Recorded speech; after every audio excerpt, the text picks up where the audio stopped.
Well, shalom, shalom, everybody. Ariel Tzadok here from the KosherTorah School, found online where else? KosherTorah.com. We are on the 2nd of October, 2019. We are doing our class tonight. It's going to be called How to Tap into Angelic Consciousness on Yom Kippur. So here I am in my office. I don't know if you can hear him in the background. Good old Tex, my darling dog. He's he's on the couch. I wanted to put him out and let him rest, but no, he absolutely insisted. Somebody just tried to call me right now. It's so frustrating. Text never bothers me, but when people try to call me during class, that bothers me. But what are you going to do? You know, like I was saying, the topic of tonight's class is tapping into angelic consciousness for Yom Kippur. Now, I'm going to give you some meditations and stuff like that.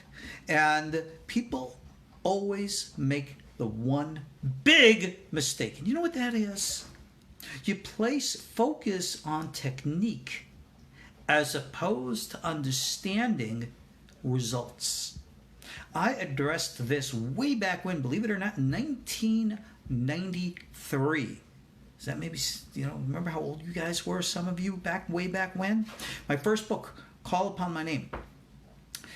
It's one thing to do meditations. I mean, the techniques are all out there. I have books of meditation techniques in Call Upon My Name, Walking in the Fire. We have all the different systems, yes, some of which we will discuss soon in this class. But again, just because you do the right technique doesn't mean you're going to have the desired results. Now, which do you think is more important? The correct technique or the desired results? What would happen if you could achieve the desired results, even though your technique wasn't in, quote, orthodox, meaning specifically as outlined by your teacher or in a book? Well, guess what? The great rule of the universe is really simple. Do what works. Tonight, my darling Tex, he didn't want to be in the garage tonight. He didn't want to be in the living room tonight. He wanted to be on my couch, sitting behind me right here. And for those of you who've been with me in classes over the years, you know I always fed Tex and the other pups with me and everything else. And you know something? Some say, it's very unprofessional, Rabbi. That's a dog. And I said, no, I don't see it like that. I see it as another life form, another soul. And I see that it, like you and I, have feelings and thoughts. And it is the most simplest of things that this other life form has a simple, basic desire. I can't fulfill that? Really? Why? Because you don't like it? Well, let me tell you something. If I have to choose between what you like and what the life form who I share a life with wants, guess who gets their way? All right, little hint, it ain't you. What can I tell you? So, in the eyes of some, that makes me very unprofessional. But you know something? I don't care. That, in my opinion, is probably one of the greatest levels of freedom of the human soul, where you really just don't care of the negative opinions of other people. Oh, someone says they lost their dog today. Oh, I'm very sorry to hear that. This is something that many people who are not Americans, you don't understand, which is the nature of the emotional intimacy we have with the animals that we adopt, not just dogs or cats, but other animals. I had a dear friend of mine many, many years ago who had birds like parrots and cockatiels and the like. And he said, birds are very, very affectionate. I never knew that. And he would show me when I go to his house. And he said his little parrot would walk up his arm and sit and nudge and cuddle with him. Really? I didn't know parrots were cuddly, but they are. Now, what does all this have to do with angelic consciousness on Yom Kippur? You better know the answer already, or you ain't going to find everything. What do you think angelic consciousness is? What do you think Yom Kippur is all about? First, let's start with what it is not. Let's start with the mythology. You are a bad person. You are evil in the eyes of God, and God's gonna get you. All the evil angels are gonna get you, and all bad, you're gonna get pimples on your face, and all kinds of evil things are gonna happen because you're bad. You know something? If you really think that's what like Yom Kippur is all about, and that's what God is all about, gosh, I other than to suggest that you seek competent mental health, counseling, I don't know what else to say, because that is just such a fundamentally flawed, horrible fantasy of how to look at life and the universe and that which we call God. In our last class, we spoke about the naked Kabbalah, the raw elemental truths of what we called Rosh Hashanah. Well, let's continue with Yom Kippur. First of all, if you remember, we discussed how Rosh Hashanah is the commemoration of the new moon in the month of Libra, Mozdayim, right? And as such, Tishrei, the month, and as such, it's the balance and harmony, and that is when the Adamic souls came into our plane of existence. And that's why the Rosh Chodesh of Tishrei is considered, if you will, the birthday of the Adamic soul on Earth. So it's like, if you ever plant, like charts and stuff, that's where you start from. All that aside, remember, we don't plot charts and do predictive stuff because there's always that quantum element which we call God, which can always mess things up, or if you will, realign things, or if you will, teshuvah, return. A whole bunch of stuff. We talked about that. Yom Kippur, 10 days later. Where is Yom Kippur in nature? How would I recognize Yom Kippur in nature? Let's see. Forget about what's written in the Torah now. Let's make believe that the Torah did not talk about Yom Kippur. How would I know there was such a thing as Yom Kippur? Could I know there was such a thing as Rosh Chodesh, which is every month? But of course. Could I know the power of Mozdayim, Libra, and its relationship to this month, etc., and so on? Yeah, it can be picked up. There are natural influences there. Yom Kippur, not really. Does not exist in nature. Believe it or not, in the same way Shabbat does not exist in nature. Every seventh day, how do you naturally judge that without books and calculations and the like? Here's an interesting halakha. I taught a class of this many, many years ago. I probably should redo it. Question was asked by me. Does the Shabbat exist in nature or only in consciousness? And I answered and said, only in consciousness. Shabbat is a level of consciousness wherein which we realign our minds with space and time. And a proof of this is right out of the Mishnah, right out of the Shulchan Aruch, right out of the Gemara itself, right? All the sources. Persons in the desert get lost. They don't know what day is Shabbat. It says you count 7 days and you observe that Shabbat with all its meticulous observances. It doesn't matter if it's a Tuesday, Wednesday, Thursday, that's your Shabbat. So how can that be? How can that day be Shabbat? The answer, Shabbat's up here in the mind. It's a level of consciousness. We always forget when we look at the natural world of space and time, it's a very Taoist kind of thing, to add that what we would call the third element, which is nefesh, or the human soul, the consciousness. Because without that consciousness, everything in space and time is unhinged. It's the quantum reality that modern science talks about, where in which, remember like the thing with Schrodinger's cat, right? The cat's in the box and they added a poison. Now, did the poison kill the cat? Did the poison not kill the cat? Well, how do you know? The cat's either dead or the cat's alive, or the cat is dead and alive, and you don't know until you perceive, you have the perception. They've done quantum perception experiments for decades, if I'm not mistaken, and they showed some really weird stuff about the true nature of reality.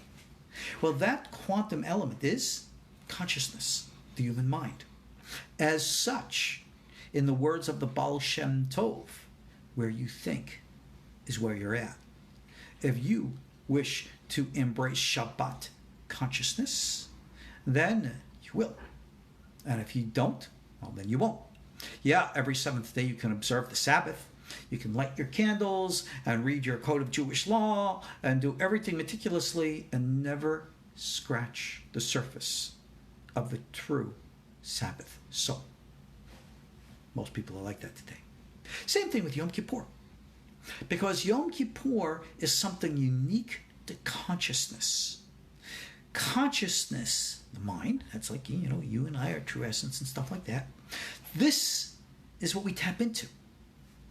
Why 10 days? 10 is, is a special number, etc. and so on. You have one. But in order for one to be real, it materializes as its other. So you have a mirror reflection. You have this and that. But if you have this and that, then by definition, it's going to become or evolve into three, because you have this and that, which is a duality, but it needs balance, so it becomes the third. Because if it's this and not that, well, what is this without not that? All right?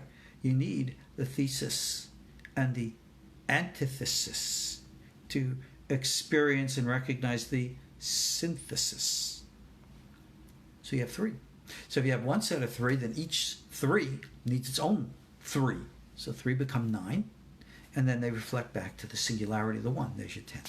That's the way pretty much it works. That's the old metaphysics. It's the old school way of looking at things. Very Hebraic, very Greek.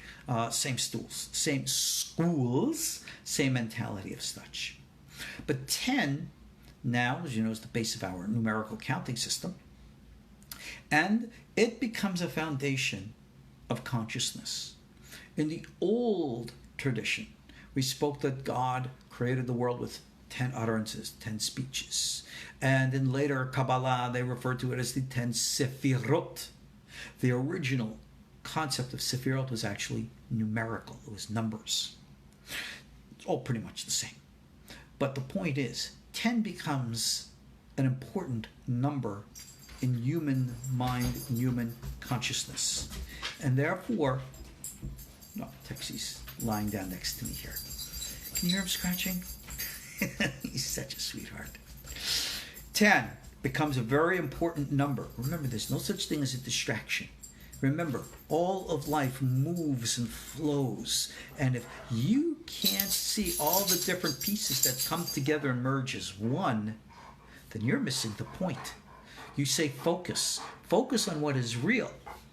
Remember, we're talking about consciousness, the creation of the mind, where in which Yom Kippur originates, where in which the number 10 originates, where in which even the Shabbat originates. So as I am creating consciousness, in that context, I am defining and deciding what I am willing to embrace as a natural flow with which I can go along, or a disruption to that natural flow, which therefore disturbs and unsettles me. So I've learned over many, many years that whatever happens is just part of the flow. I'll give an example. As you know, it's today was Tzom Gedalia, and the Rabbanit hasn't gotten home yet. She's starving. So she says to me, when I get home, I'm cooking. And she says, am I going to be making noise to disturb you in class? I laughed. I said, it's not going to disturb me. I said, as a matter of fact, if you're making something good, I'll take the camera, we'll walk into the kitchen and show everybody what's for dinner. And you could say, well, it's not serious. Let's talk about consciousness and angels and Yom Kippur. We are. Don't you get it? We are. I have to focus you in what real consciousness is in the real world, so you don't get caught up in fantasies. Remember what I began telling you. Any technique can be used. But what's important are the results. And most people today have that idea and concept of results as being something fantasaical as opposed to something real. I myself suffered from that same delusion many, many years ago. I remember the first time back on Shavuot, I taught this many a time, where I did the 72 triad names. I did all the fasting and all the proper rituals and all that. And I'm expecting, of course, what the books tell me, is that a big 50-foot glowing guy is going to be coming down, ripping the roof off of my house, standing there with his big flappy wings. And I'm expecting this real Vegas-style Hollywood movie version sound and light show of something really super cool. I'm tapping my foot here because, boy, oh boy, I was really disappointed when that didn't happen. And it made me realize the reason why it didn't happen is because that's a fantasy. You see, when we read the books like Enoch and the Ascent, by the way, at this time, I just began today the translation of the Ascent of Moshe. The ascent of Moses to receive the Torah, going through the angelic realms from Ma'ayan HaChochmah. I sent out part 1 as a freebie to our entire KosherTorah mailing list. I will send the updates, of course, to our supporting school body, and when the work is complete, I will, of course, give them a copy, and it'll be released for public for purchase for everyone else. So watch for it. It's important that when we understand the nature of true ascent, that we don't blur the truth, confuse the truth with fantasy. And almost everybody today, because of what they read in the books about Midrash, misinterpret the symbolic to think it is literal. And therefore they're expecting literal sound and light shows, which never materialize. A dramatic pause here for you to think about that. Okay, well, if that is not what materializes, then what is? Didn't I tell you? Didn't I tell you already that unless you know what to expect, things will happen and you won't even recognize they're happening, and there you miss out. Consciousness is everything.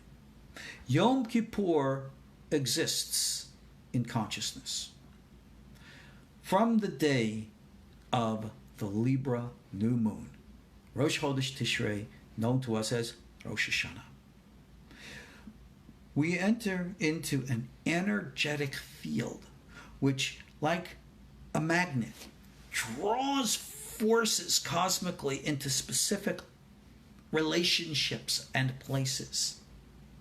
Your consciousness contributes to this. So based upon where your consciousness is at that time is going to influence where these forces are going to integrate with you. And they're going to project their energy through the entire cycle of what we call the year. So I gave the example of, if you want to receive a blessing, I gave the example of blessing being like water coming out of the faucet, the spigot, right? If you're over too far to the right or too far to the left, you don't get wet. If you get a little closer, you might get a splash.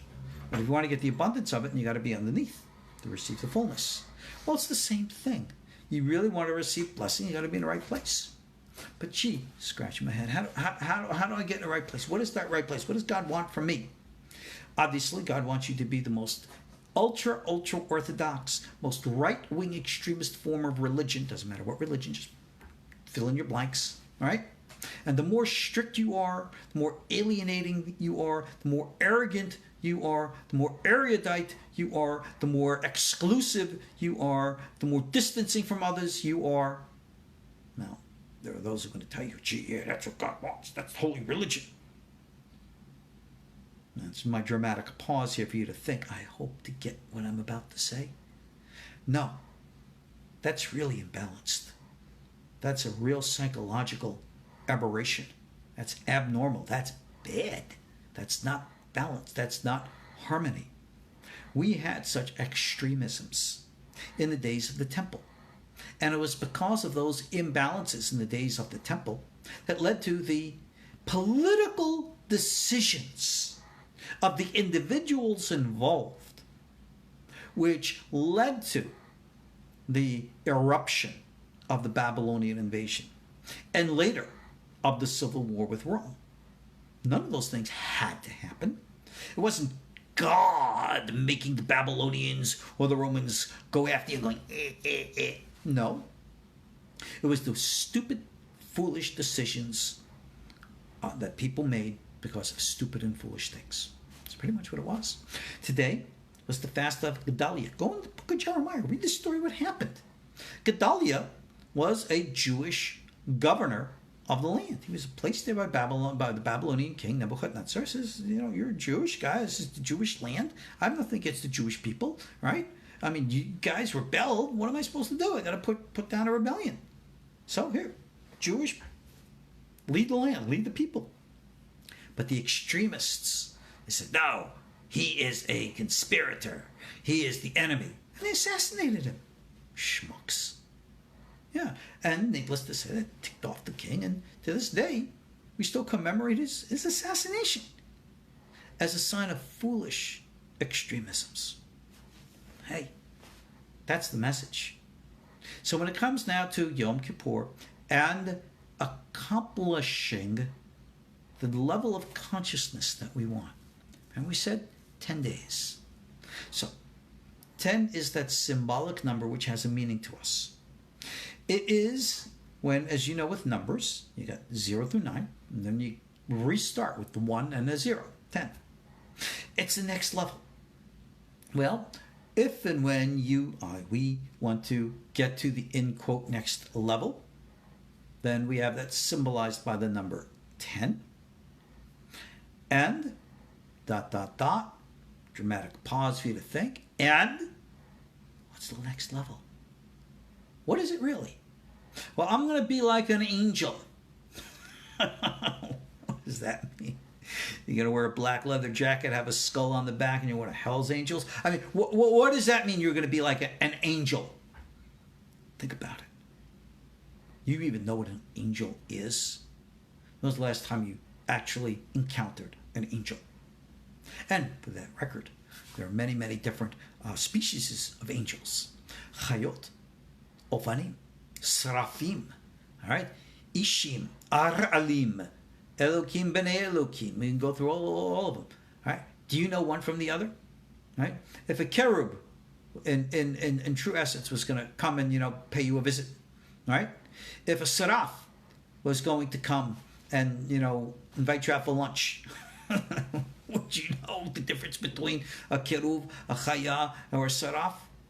When you go through the Judaic literature and you find every angel, this one's called an Ishim, this one's called a Seraph, this one is called this one's called that. And again, if you try to take this literally, you're going to go nuts. Remember, this is all in the mind. So here's the secret. It is of the mind. Yom Kippur is of the mind. Even my dear rabbi friend in Miami, Shalom Hacham Ben Sion, it's all in the mind. So understand this now. On Yom Kippur, we are influencing the powers of the Moznaim, of the Libra. We have 10 days to influence the scales, to balance them. Whereas the entire world is not focusing in consciousness to achieve this, we are. Who are we? You, me, us. In order to properly observe Yom Kippur, you have to be in the consciousness thereof. If you are not Jewish or a practitioner of the Torah path, you, needless to say, do not have to fast and observe the other traditions of Yom Kippur, which is, of course, we do not wear leather shoes, no eating and drinking, of course, no intimacy between husbands and wives, no anointing with any type of pleasant fragrances, basic stuff. You get the basic laws of Yom Kippur anywhere online. But a lot of people are going to do that, and they're never going to connect with the consciousness of Yom Kippur. I would much rather you connect with the consciousness of Yom Kippur. And that's what's most important here. On this day, we're taking a step higher. When you go back into the old literature, the original secrets of the Torah, books like, Sefer HaIyun, stuff like that, Book of Contemplation, in which you have ideas that are expressed about the secrets of what we call unity, prior to their existing all of the elaborate philosophical systems which today we call Kabbalah. We know, as a statement of our faith, and for those who experience the interaction with reality, there is a singularity in the universe which binds all things together and through which everything is one. Yep, you call it the force, that's fine. We call it God. Now, this force, God, I think it's very mythological of us. And our rabbis did this as well as did the Bible, made this very anthropomorphic, in which we made God sound almost human. God sees, God hears, God talks, God does this, God does that. And the rabbis, in order to continue to enable people, low levels of consciousness, understand higher lofty terms, continued this symbolic terminology. I really think that over the many millennia, centuries and millennia, I hope that we've outgrown this. And we should stop thinking of God in a personal way. God's not a person. Sentient consciousness of the universe, the being, the reality of all, we call the primal cause. What can we say about that? Maimonides will tell you absolutely nothing. It is so absolutely different, almost the opposite of anything and everything that we could ever possibly say. There's nothing to say. Okay, well, that's well and groovy, cool. How do I get then from point A to point Z? Here I am down here, and that force, that God is all the way up there. How do I get from here to there? Well, there's a materialization and a manifestation from the unknown. We call it the known. In Hebrew, we say yesh me'ayin. In later Kabbalah speak, we speak of this relationship of the unknown to the known as being like the Ein Sof to Adam Kadmon. Adam Kadmon is the Sefirat Keter, which is the crown, which is like the kernel, the seed, from which everything to be revealed will come forth. Now, that's, the tree of the Sefirot. Now, if you visualize that right, left, center column, well, Keter is the top of the column because it's the beginning of the materialization, the manifestation of everything to come below. We're at the bottom. Well, if I want to connect the top to the bottom, what am I supposed to do? Well, we're going to go all the way up to the top. No, you're not. Well, the top's going to come all the way down to the bottom. No, it's not. But the top can come down to the middle. And we at the bottom can come up to the middle. And what do you know? We meet. Hey, isn't that a nice concept? Keter comes down to the Tiferet. Malchut rises to the Tiferet. Voila, Yehud, union. What all of that symbolic term means is this. Yom Kippur consciousness is recognizing the singularity of existence and surrendering your reality to it. And the way that is expressed is to take a small little step outside of the limiting physical forms, which literally bind us as slaves to this physical world. And that is why, for one single day, rather than receive nourishment from below, we receive nourishment from above. And that enables us to rise up that one little step. That's the real reason why we don't eat and drink on Yom Kippur. It's an energy thing. So as we are focusing on experiencing higher energy, we are rising up in, what else? Consciousness. You are becoming conscious of the greater singularity, conscious of the greater whole, conscious that you are part of that greater reality and part of that greater whole. You don't just think about it, you experience it. And as part of that greater whole, you recognize that there is more to the universe than what meets your physical eye and what you see around you. As such, this then is the secret of how to make angelic contact on Yom Kippur. Because that which we call angels, now remember we said moments ago, all different kinds. We live in a very, very busy universe. The busy universe is very inhabited. It's a very crowded place. So when we ascend consciousness and we seek to become aware of and integrate with the greater world around us, it's not like just walking into the light and it's like so relaxing and it's so beautiful. It's not really like that at all. It's like living in a cave all by yourself and then being dropped into the real world. Where? No, not in the middle of the Sahara Desert. No, not in the middle of the ocean. Not even on top of the mountain. It's like coming out of the cave, being dropped right in the middle of New York City. You land right in Times Square with all the crowds, the hustle and the bustle and the noise. When you really have an experience of the higher reality, that's pretty much where you end up. Because you're coming into a greater world. You're literally intruding into that place, that space, in a way that unless you really, really know what you're doing, you don't belong.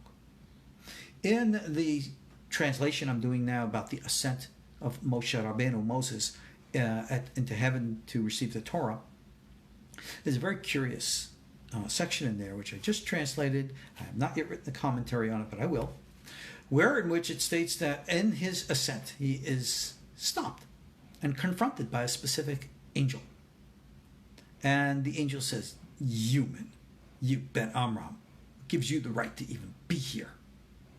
And Moshe says to him, "Hey, God sent me. No, it's not up to me. I'm not, what do you think? I stole a spaceship and I'm here by myself?" Spaceship, did I say? Yeah, something about the cloud. I guess you'll have to read it and see. And what does this one angel do? Rather than say, "Oh, go ahead." No, challenges Moses, doesn't let him go. So what do you think Moses does? Moses turns back and he prays and he says, "Dear God, please help me with this angel. He is such a bad guy. Oh, please, God, I'm going to sit here and wait for you." Well, I guess we're not reading the same books if you think that's what happened. No, it says very clearly, Moses rose up. He struck that angel and killed him. Hey, I didn't know angels could die now, did you? Moses, take no nothing. Take no crap. Tough guy. Now, granted, it's a story, but that's the moral of the story. When we ascend into a very busy world. How realistically and practically do I get there? Now, I am going to give you a technique, an Abulafian technique. And I'll tell you, it's right out of the Sefer Cheshek, and I'm going to tell you all the details of exactly how to perform it. And I'll still bet you dollars to donuts, as we say, the vast majority of you will not perform the technique. And many of you who will try it will fail in accomplishing its purpose simply because of your own embraced limitations. Remember quantum consciousness? It's got to expand. Somebody in text is saying it's not a sweetsy road, that's for sure. No, it's not. Coming and exposing the real you, the real self, that's not sweetsy at all. That's pretty intense. How would you like to look in the mirror, spiritually speaking, And when you look at yourself in the world, you see yourself big and strong. But in the mirror, you see yourself as small and weak. In this world, you are wise and powerful. Whereas in the mirror, you're stupid and powerless. In comparison to the higher realities in which we live, that's the truth. I am very thankful to God that I've been blessed in my many, many years of study to know and to experience the things that I do. I have, thank God, the honor and the respect of my peers who value what I have accomplished. With that being said, I laugh at myself. What have I accomplished? Oh my goodness. Can I even say all my accomplishments even mount up to any that it can be called an accomplishment in relationship to the greater reality which exists around us? I don't think so. That's the truth. You remember, it says in Torah that Moshe Rabbeinu, Moses, was the most humblest man on earth. Now, think about this humblest man on earth. This is a guy that actually went up to heaven and spoke to God face to face. That's a pretty big accomplishment. Brings the Torah down to Israel. Pretty big accomplishment. If anybody's going to have a little bit of self-respect, it's going to be this man, Moses.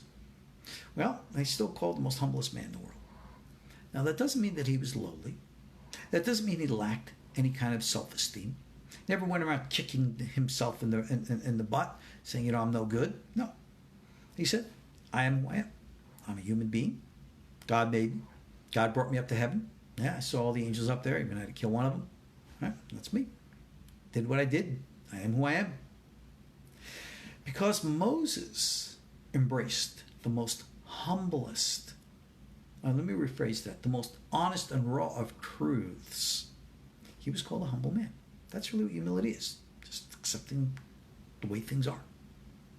So step one, accomplishing this greater Yom Kippur consciousness, this angelic consciousness, this step up. You got to step out of what is false and step in to what is real. Let's take a quick second here to take a little sip. I notice my voice is starting to crack here.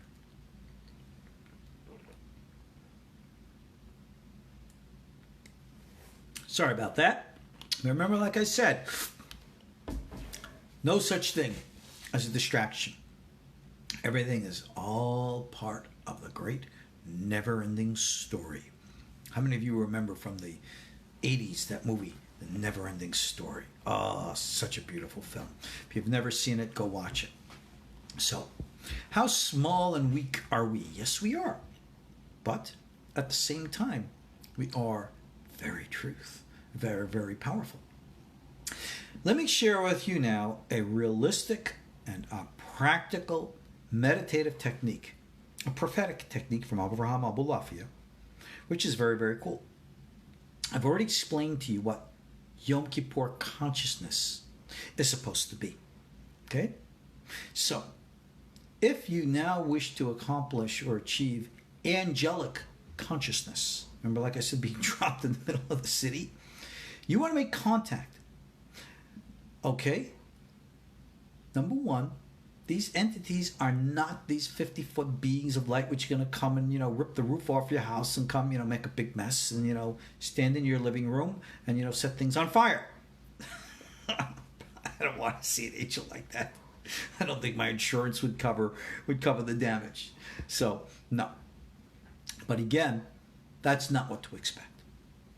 Consciousness. What you perceive in consciousness becomes real. So Avraham Abulafian had a meditative technique which went like this. Every one of us can practice it. It is surprisingly the foundation of prophetic Kabbalah, and at the same time, it predates modern active imagination psychology. Predates it by 800-900 years. The technique is outlined in the Sefer Hashek as this. You are to visualize a being of light, a person. Notice, it doesn't have to be a man. It can be a woman. Color, who cares? You're a being of light, right? Think of light with arms and legs and a head. How's that? It's simple. Close your eyes and use your imagination. And here is where most people will fail, because most people are never willing to let go and to allow their imaginations to delve beyond the structure and limits of consciousness and into the true depths of the unconscious, which, mind you, has to go through the subconscious, so you have to get all that emotional imbalance stuff out of the way. And that's, of course, the whole process of tikkun, repair, etc., and so on. So I have a comment here. What you perceive in consciousness, it becomes reality? That's a good question. It all depends on what you see. And then the steps that you would take to materialize that. So, for example, if I want to perceive in consciousness that I have 6 wings growing out my back, well, I'm not so sure that's going to become real, whatever real means, anytime soon. But let's say I use the visualization technique to, what do I need in life? I need a better finances. I visualize money coming to me. That'll work. A person is ill. You visualize health. That'll work. Person is terribly lonely and begs the universe for a soulmate. So you visualize that individual coming into your life. That'll work.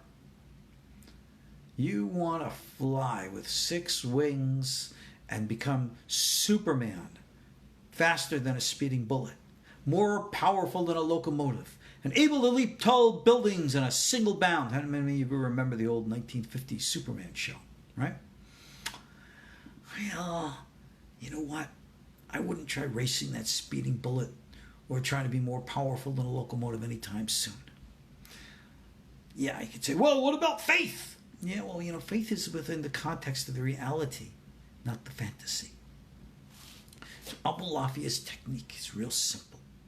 You visualize this being of light before you. Male, female, doesn't matter. It's a personification, a mental construct, a tool of the mind, through which the unconscious content within you can be expressed. And remember we said all that busy, hullabaloo spiritual stuff? Well, all of that's going to make contact into your conscious mind through this vessel of your imagined being of light. That is the conduit. Remember we said that from Malchut goes up to like the Tiferet, and the Keter goes down to the Malchut. The Keter goes down to the Tiferet, the Malchut goes up to the Tiferet, and that's where you meet. Well, that's what I'm talking about here. Your mind creates an image of an entity.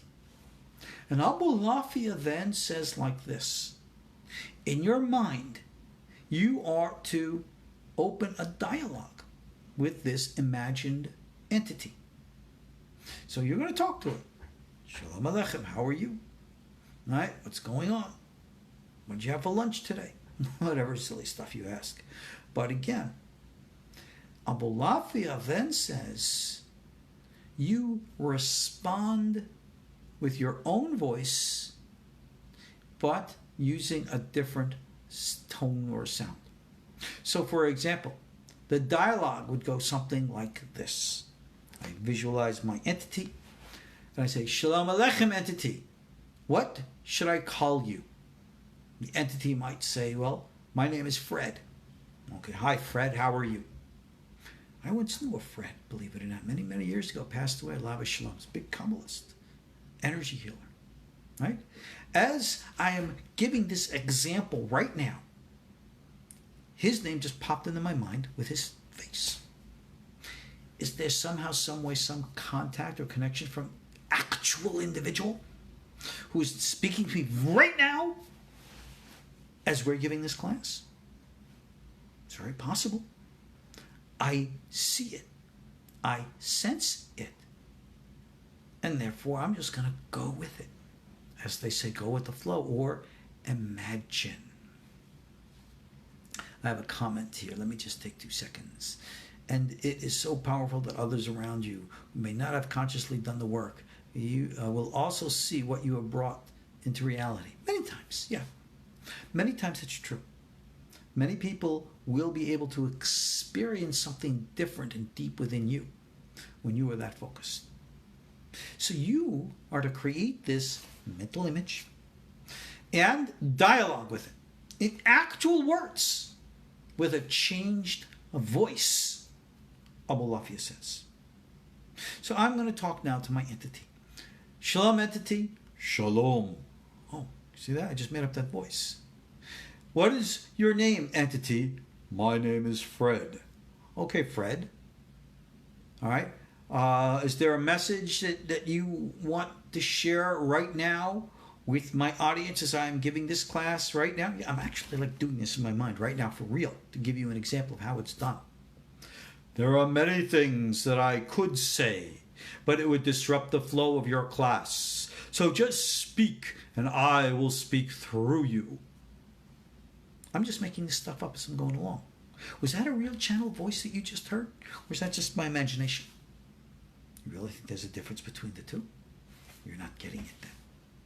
That is the active imagination. Carl Jung grasped into this. What does that mean?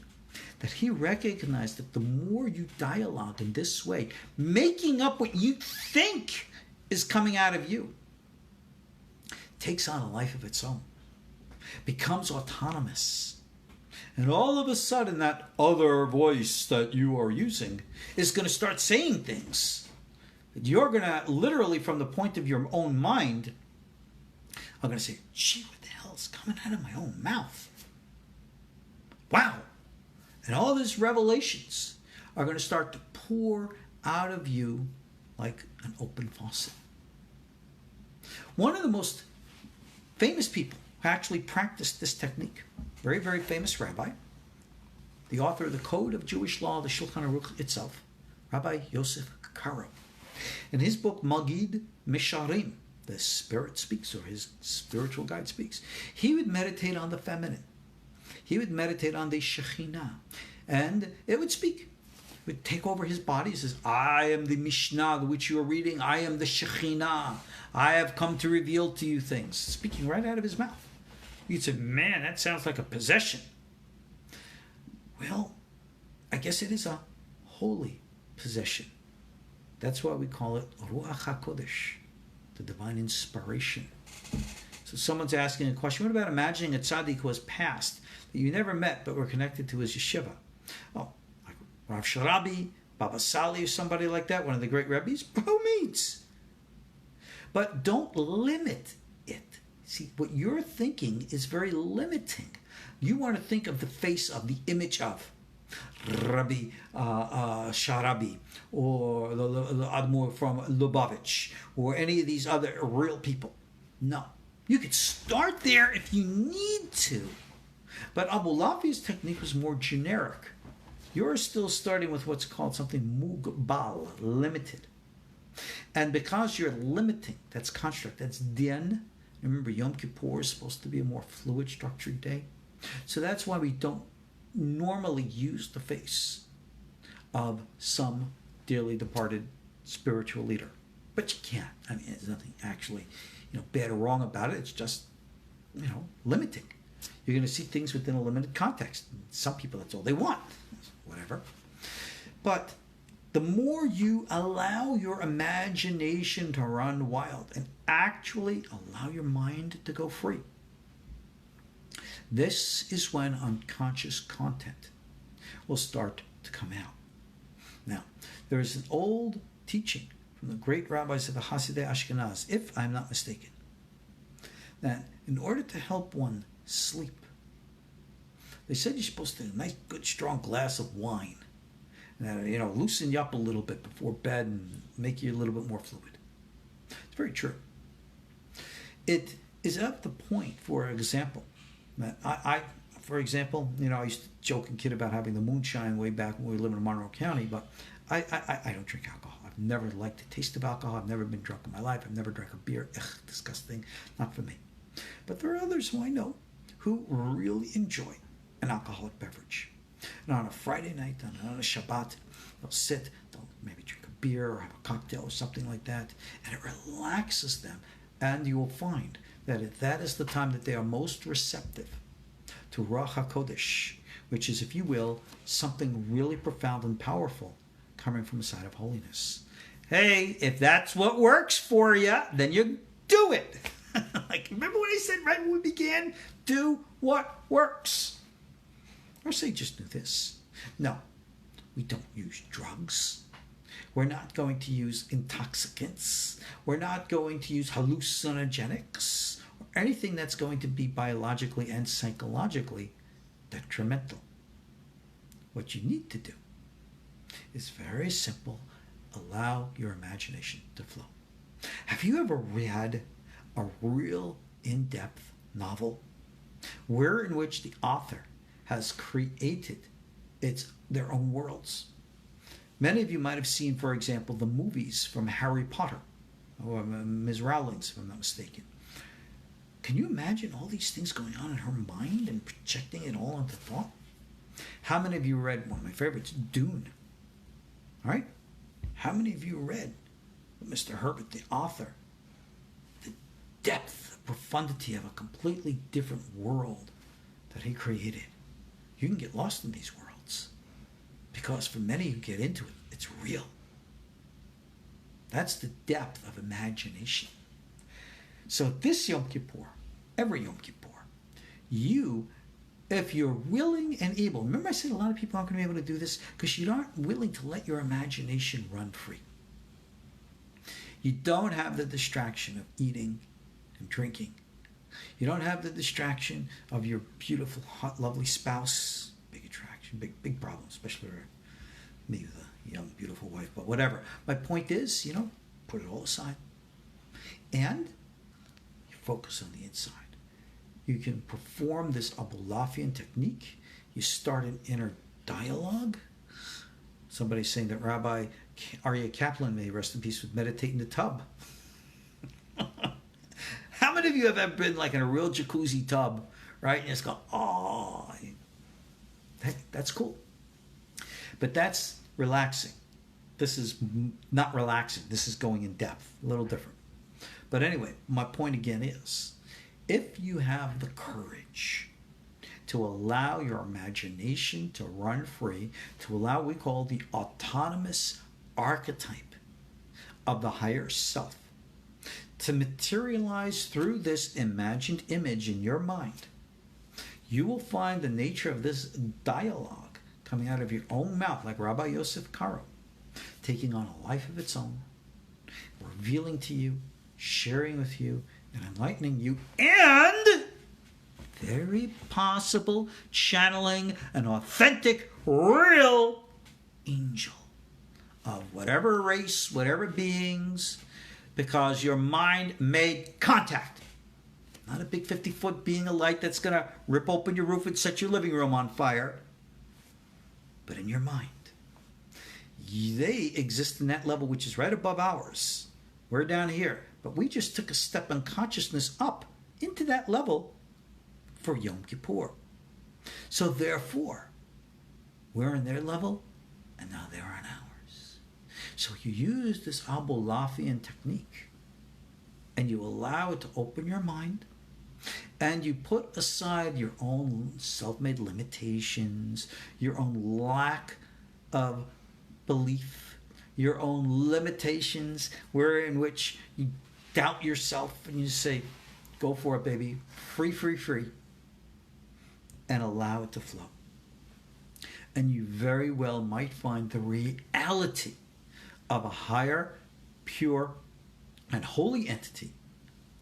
Higher, pure, holy. How do I know bad guy isn't going to come through? Well, remember, where you think is where you're at. If you're filling your mind with bad things, well, bad entity's going to come. But if your mind is full of good things, hey, good entity will come. Maybe it's all in my mind. Maybe it's all in my imagination. Maybe I'm just making it all up. Yeah, well, maybe you are. And then again, maybe you're not.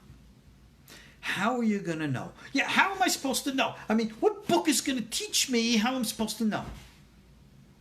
The book of life. The book of experience. The book of reality. The book that has no pages. The book that has no words. The book that is not written, but is spirit inside you. That's the book. But you don't like to read that book, do you? Nah, you want the outside book. You want the book with pages in it. You want to be able to say, this is what it says. Very limiting. We call that in Hebrew, din. And this is the day Yom Kippur is supposed to be the nullification of that. Go with the flow. Is there a way, I'm asked, to prevent contact with bad angels? Absolutely. I just told you. Bad thoughts bring bad angels. Get rid of your bad thoughts. Clean out your own personal subconscious. And there's no place for bad to tap into you. The only way bad from outside can come to you is because you have bad inside you to which it is attracted. It's just the only way it works. It's the law of the universe. Clean yourself on the inside and you will fear nothing from the outside. Use this technique. Try it. See if it works for you. And if you have the courage and you have the practice, you very well might find an authentic and actual real entity talking with you. Maybe in your imagination, in your mind's eye, you'll be able to visualize it in some strange or bizarre form. Maybe, I don't know, depends how free your imagination is. So, there you go. Somebody's saying, I've experienced that when it connects, contact, even if you allow doubt and fear in, it can make a situation right. Yeah, no doubts, no fears. Let's call it emunah, faith. This is the secret of faith, of course. If you allow doubt and all that, that's what we call the klipa. All right, the klipa, the husk, the shells, bad stuff. Come on. This is why I tell you a lot of people aren't going to be able to do this because a lot of people cling on to garbage. Alrighty, we're running out of time here. So, if anybody's got any questions, now's the time to ask. Carlos is saying, is it available? The Moshe Cordovero Sefer Yetzirah course. My old Sefer Yetzirah course is still available.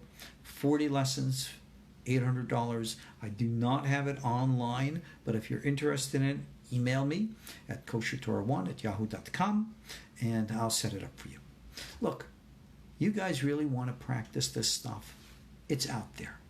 All the techniques, all this, which we've just summarized in this single class, is all available for you. Go on to KosherTorah.com, click up on the top where it says courses. Look at the courses that I have to offer you. Take advantage. Learn. I got new stuff starting for my registered students. We're going to be doing the Book of Contemplation. We're going to be doing all the old stuff, all the good, juicy stuff. You know, I had a survey that I did on my YouTube channel. And I said, what do you want to learn? Books or the raw Kabbalah, the real naked truths? And like 2 to 1, people said that's what they want. Hey, cool. You see how easy it was to give this class? We quoted all the books. We got through all the teachings. All right? It's just simply a matter of just sitting and chatting. And the Rebbitzin's in the kitchen. God bless her. She's making a wonderful meal. And Tex is sitting here just snoring away on the floor. And life is what life is. And it is for you. Stop thinking of distractions and recognize the singularity of all and embrace it. And in that, you will rise to the level of Yom Kippur consciousness. You will then recognize what atonement means, balance and harmony, and why all that negative stuff becomes neutralized. Because the only time the negative exists is in the worlds of strife and division. In the place of singularity, that doesn't exist. That's the secret of kapara, or atonement, at one-ment. Get it right. Alrighty, guys. That's it. This is our last class. before Yom Kippur. Tomorrow I'm off to Dallas, Texas for Alien Con Dallas this weekend. Shabbat Shuva all times. But hey, I'm honored and glad to be there. I'm honored that people actually really want to see me. They want to hear what I have to say. Wow. Okay, cool. So we're gonna have a great time in Dallas, and any of you down there in Texas way want to come on by? I think it's at go look it up online. Some convention center. I don't pay attention to this stuff. Somebody's asking, can I share a personal experience you've had with angelic encounters? Sean, I've done that plenty times in all my books, especially Walking in the Fire. Go take a look and read. Okay, so thank you all again for joining me. We've ran out of time. And again, please, I encourage you. You don't need my experiences. All you need is to learn to experience for yourselves. And that is what the Kosher Torah School is here for. So you want to learn with us? Come become a monthly supporter. You can join us to Patreon. Call me up. Get the courses that I got. Check things out. See for yourselves. Any investment that you make financially is an investment more so in yourselves than it is in me. And we work together, hand in hand. I see some of your names here. Some of you have been with me for 20 years, right? Is Seattle, Alien Con coming to Seattle? I haven't heard. I knew, again, let me see. We had Santa Clarita first, and then we had Pasadena, and then we had Baltimore last November. In June, now we had Los Angeles. Here we are in October in Dallas. I don't know where the next Alien Con will be. Stay tuned online. Alrighty, guys, we're running late. As our tradition says, Gamar Chatima Tova. May you all be blessed with a proper and good sealing in the book of life. Remember what that book is? The mind. Open your minds to create the goodness that you seek. Abracadabra. Make it real. Don't worry about God forgiving you and all that stuff. Forgive yourself. Express the unity. And that is the greatest of all things. Alrighty, guys. Good night. God's blessings. See you after the fast. In about a week. Something like that. We'll figure it out. Alright. Watch the emails. Got the stuff coming out. Check out the courses online. I got a lot of on discounts now. Check my emails. Become a Patreon supporter. All right? Let's get the ball rolling, guys. You work with me. I work with you. It's the way it is. All righty. Gemar Chatima Tova. Blessings to you all. I'll see you all soon. God bless. Good night. Shalom.